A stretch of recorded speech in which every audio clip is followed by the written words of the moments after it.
Hi, welcome to Parenthood Prep Sexy Self-Care Series. I'm Morgan, and this is Renee. Hello. So we are here again, and we have a beautiful young lady who we're chatting about today. And she's a young therapist, so she likes to infuse her therapy and parent coaching with humor, easy to understand life analogies, and cutting-edge resources like mindfulness. She takes a holistic approach, which means she's creative and thinks outside the box. And we've only just got to meet her, and she started telling us a little bit about herself, and I said, hold up, let's record this. We don't need to double it up. So without any further ado, I want to introduce Natalie Moore. Hi, Morgan and Renee. Thanks so much for having me. I'm really excited. Yay! I'm very welcome to be here. So we start out each one asking, what is sexy self-care for you? It's different for everybody. Okay, cool. Well, first of all, I love that you guys came up with this term sexy self-care because I feel like the word self-care kind of has this dry, boring sound to it. Like it kind of sounds like healthcare. But when you take something and turn it into sexy self-care, I feel like it infuses it with this new meaning, like this new excitement. And I feel like it switches the focus to looking at the whole person. A person with mental needs, physical, spiritual, and even sexual needs. Mm-hmm. And so that's what I love about it. I think it's a great new term, and I think we should all start using it. Yay! Hashtag. Hashtag sexy self-care. Yeah. So I feel like it's just all of those activities that make us feel good, that help us feel really grounded and more connected with other people, and that keep us more in the moment so that we can be more present for ourselves, for our families, for all of our loved ones, and be even more present at work, professionally. Just looking at the whole scope of where sexy self-care can improve our lives. Mm-hmm. So kind of like your approach, holistically looking at all of it. So tell us, you were just starting to say where you're from, who you are, about yourself. Yeah, so I was just telling Morgan and Renee that I'm from Los Angeles. I spent some time in San Francisco doing my schooling there, and I started out with young children and their families at a daycare and preschool in San Francisco, and I just found that I had such a passion working for little kids and their parents, and I just wanted to help them even more beyond the classroom.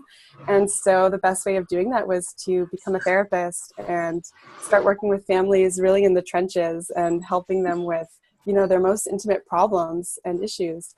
And so I started a private practice here in Pasadena, which is a suburb of Los Angeles. Mm-hmm. And it just has such a great vibe. I love, my office is like this little cottage, and it just feels like such a great healing space. And I've started getting some kids, and I just really love working with kids and families.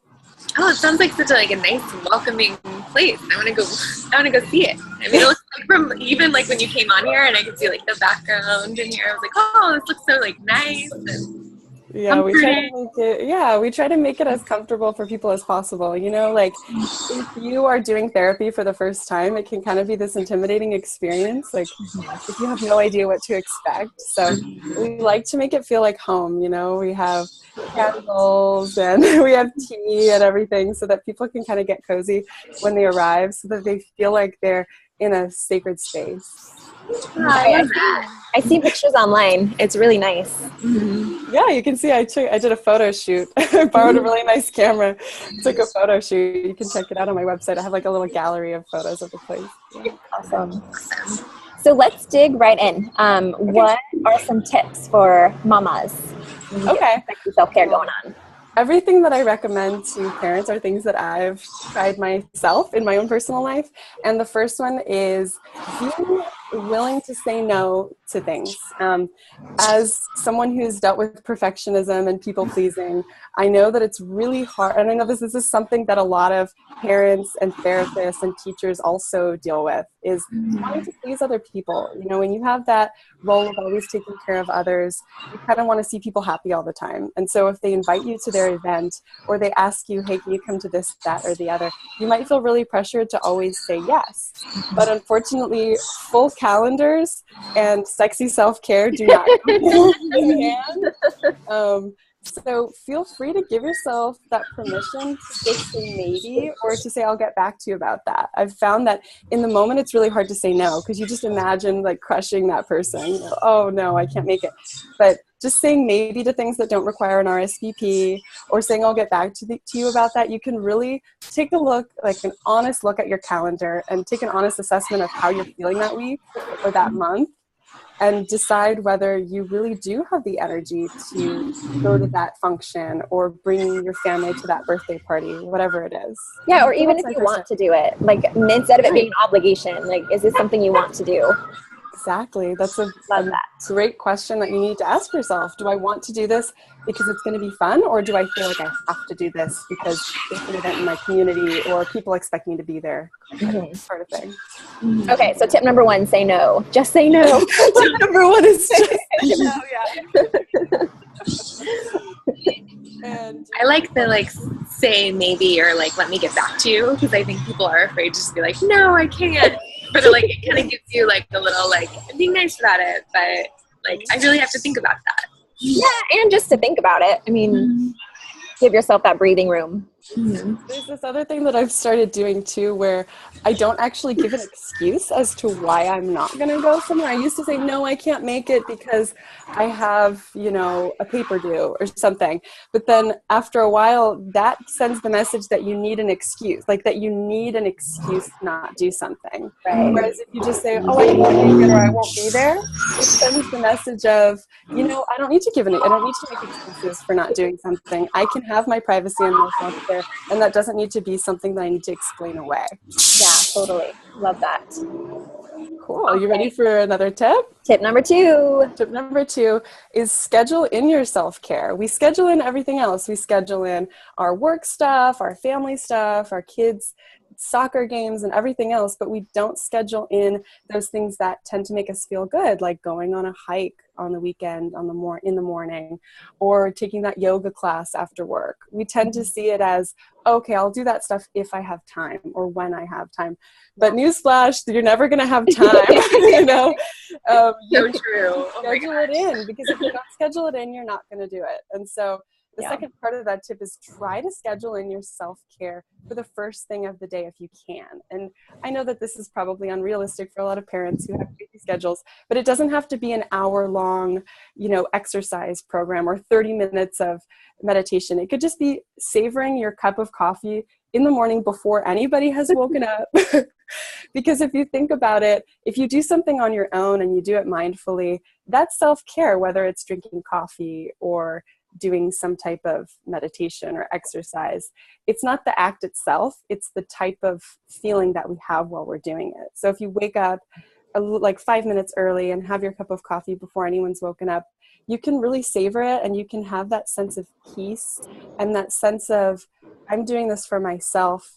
And think of the difference between doing that and running around with your cup of coffee as you're, dropping the kids off at their various, daycares or schools. It's a very different feeling that comes to mind. Very cool. And I feel like even when sometimes I schedule it in, I don't take it seriously. So I think like for me, and hearing that tip, I love the reminder, like take this seriously because it's super important. When you put it on your schedule, follow it. Right. That's the most important part, is following through with it afterwards. Because, we could schedule in something every single day, but if we don't take it seriously, it's not going to make any kind of an impact. Totally. Yeah. All right. So tip number 2 is schedule it and do it. Yes. And tip number 3? Tip number 3, it's less of a tip and more of a process. And I recommend that people reflect on their own parents' relationship with self-care. So this could require doing some digging, like doing some journaling, maybe even looking at some photo albums to kind of like get the juices flowing of what your life was like when you were younger. And look at how your parents modeled to you the importance of self-care, whether they overdid it. And, sometimes people are very extreme. Like sometimes our parents might have been overly narcissistic and overly concerned with their own endeavors. And so we don't want to obviously copy that. But then there are other parents who are overly, kind of like the martyr type, who just always did for others and never took care of themselves. That's too extreme as well. It's about finding that balance of how do I take care of myself, take care of my family, and have some harmony there. So I think reflecting on your parents' relationship with self-care is really important, and then also reflecting on how you want your kids to relate to their own self-care when they're adults, because obviously they're picking up on everything that we do and they're soaking it up like sponges. So think, do I want my child to be overworked, overbooked, overscheduled, never take care of themselves? Yeah. Or do I want my child to be able to enjoy the moment, enjoy their lives, and get everything, meet all their goals that they want to meet for their futures? Yeah, I think it's a really great thing looking at like where, because sometimes we do things without even thinking about them and thinking about like, oh, where did this pattern start before, we can kind of like change it up sometimes is helpful. Like, oh, I understand like why I'm doing this all the time and why that seems to like come naturally, even if it's not what I want to be doing, Right. I think it helps you bring some more compassion to yourself if you're asking yourself, like, why do I do this? Why do I keep falling into the same trap over and over again of working too hard and not taking care of myself? But if you look to mom and you look to dad or, to whoever your caregivers were growing up, and you see that that's what you were modeled, it kind of gives you this sense of, okay, well, I know where it's coming from. And so I can be gentle with myself, and I can also keep into account that change happens slowly. And so you can't expect someone to go from overworked, busy bee to just like all of a sudden they're meditating every day and exercising every day. Like people don't make those 180 turnarounds overnight. It's okay, one day a week I'm going to start doing this, or 5 minutes a day I'm going to start doing this. As therapists, we know that anything that you do consistently becomes a habit, and we change the structure of our brain, and then we don't have to think about it anymore. It becomes an unconscious thing that we just do without thinking of it. I love that. And I feel like awareness is really half the battle. Like once we become aware of something, we can start making small shifts and get into that, whatever we want our self-care to look like.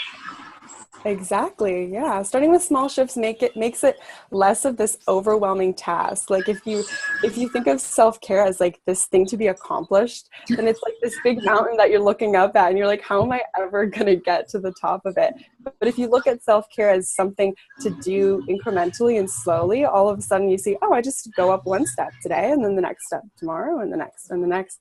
And you're just always doing the next best thing.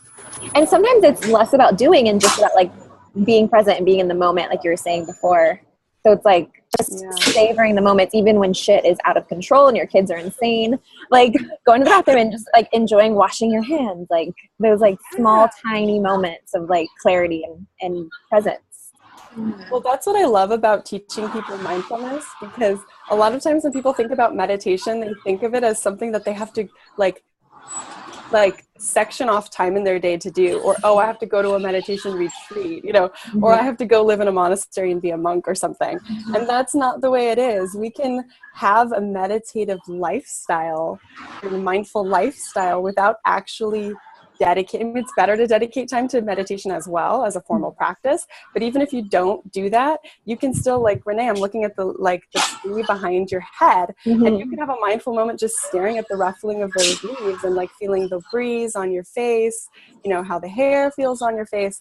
All of these things, they don't require extra time. It's just a different way of looking at the world and experiencing the world. And just kind of tuning in. And then that just by default makes you a better parent as well, and just a happier person. Oh my God, absolutely. And, they call children baby Buddhas. Help us become more peaceful. Like if you can take care of this young baby, this child that has so many needs and that is just always demanding. There's a study that says that a toddler makes 50 demands per hour or 40 demands per hour, something like that. Per minute sometimes. It was per minute. You know what? I need to look at that study again. To be able to remain mindful during that time with your child, it can teach you so much.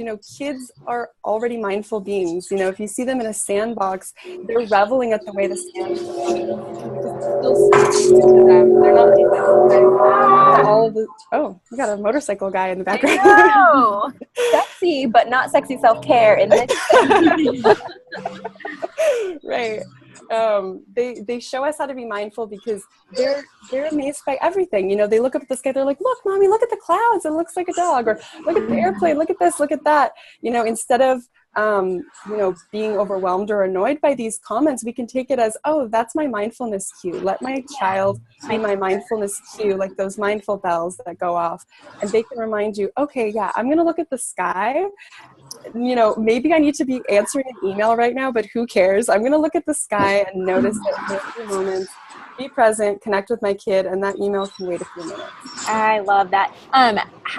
We've been reading The Parents Tao Te Ching, and that's one of like the very first things they recommend is just taking a nature walk with your kids and let them revel in every little detail and just be present with them. Like, love that. Cool. I love that too. Being in nature is, for me, the easiest way to be mindful because I love nature. So I don't have to try to be mindful when I'm in nature. I just enjoy it so much. And so self-care really changes from person to person. Everybody has their idea of what feels good to, you know, some people might not like nature. Maybe they feel more mindful at home in like their little room that they've created for themselves that's really peaceful. It's about tailoring it to what you love and what you need, and what feels good. I feel like I can keep coming back to that with all of these talks. Like, what feels good? Do that. That's good advice. Keep spreading that message. Yeah. Cool. So tell us a little bit how people can like get a contact with you, how they can get your services. Okay. Well, the easiest way to get in contact with me is to go to my website, which is awakentheself.com. And all of my contact info is on there, my phone number, my email address, and people can submit a form on there if they want to contact me that way. It's really easy to get in touch with me. I get back to people pretty quickly if I'm not doing my self-care. As soon as my self-care is over, I'll get back to you. Awesome. Should be on your voicemail. What'd you say? It should be on your voicemail. Oh, right. Seeing a client or doing self-care. Yeah. So we know as therapists, we have to take care of our self-care probably more than most people do, just due to the nature of our work. So it helps that we have to practice it in our own lives, and then we get to teach it to our clients. So that's an exciting part of the job. Totally. So if I wanted to see you, do I have to live in Pasadena, or do you do anything online? You know, I don't do any online therapy. The way I see it is that therapy is such a, like I told you before, I have a holistic approach. And so I see therapy as not just mental health. I see it as a spiritual experience. Mm-hmm. And so part of that, for me at least, is being in the room with somebody, sensing their energy, picking up on the most minute, you know, when you do online therapy, all you get is this, you know, you guys can see it right now. Box. And that's not me. You know, we have a whole body, we have a whole spirit. And so I like to do a lot of, like I said before, a lot of like mind body techniques. Mm-hmm. And that's really it's hard to get that across with online therapy. Uh-huh. So I really only do in-person, like in the office therapy. Cool. Do you have like a newsletter, like anything like that? Not at the moment. You know, what's funny is that this all relates to self-care, because actually I did a lot more of like the social media stuff, and I had a newsletter sign up, and I had a blog and everything. Mm-hmm. And I realized that having 6 social media accounts, a newsletter, and a blog was not conducive to self-care at all. Mm. So I deleted it. I deleted all of it. Wow. I deleted all of it one day. Uh-huh. Thank you. But I'm looking into collaborating with another therapist on doing some videos, like a short video series of different tips that people can use to incorporate more mindfulness techniques into their life. And so I can send that over to you guys. Yeah, we would love that. Yeah. Cool. So Morgan, you want to close us out? Yeah. So just to kind of recap for our tips for today. So we talked about kind of, you know, when people ask you to do things, saying like, maybe I'll get back to you, and like really looking at like, can I do this? Do I want to be doing this? Like, do I need, you know, time? And scheduling in your self-care and making sure that you actually do it, not just scheduling it in. but like actually taking the time to do it and making it part of your routine. And then the idea of like looking back on like your family and where you come from and who raised you, and that idea of just kind of thinking about like, where does your idea of self-care come from, and like what did you learn growing up, and what do you want to incorporate and what do you want to change. And we will have all of Natalie's information and her link to her website below as well. And we want to thank you so much for joining us today. This was awesome. Yay! Yeah, thanks so much for having me, Morgan and Renee. It was great to finally meet you guys on cyberspace. Hopefully we'll all get to meet in person. I know, we should. We should have like a sexy self-care party. Yes, we should. A little retreat. Yes. Yes, I would love that. Love it. And then also just a note of what Morgan and I have going on. We have a Transformers boot camp coming up. So if you want more information, hit us up. We're really, really excited. It will launch January. We have a few months. Okay. Bye. Bye. Bye.